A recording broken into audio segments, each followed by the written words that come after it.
बालक पालक मराठी चित्रपटसृष्टीतला एक असा चित्रपट जो त्यावेळेस अपेक्षित नव्हता. त्याच्यामध्ये भूमिका करताना कुठली एक भावनिक तयारी करावी लागली की ह्या चित्रपटाचं कथानक ऐकताना तुम्हाला काही विचार आले मनात?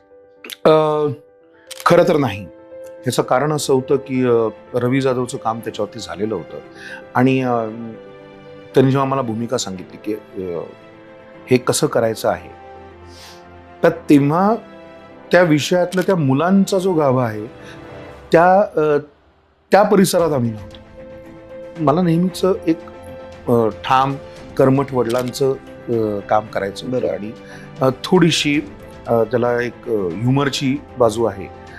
फार सीनही नव्हते, 2-3 सीन आहेत त्याच्यामध्ये अतिशय महत्वाचं. तर ती जी गंमत होती ती मला असं वाटतं की दिग्दर्शकाने आम्हाला सांगितलेली होती. पण नंतर जास्त असं वाटलं की अरे बापरे, हा सिनेमा इतक्या महत्वाच्या विषयावर बोलतो आहे.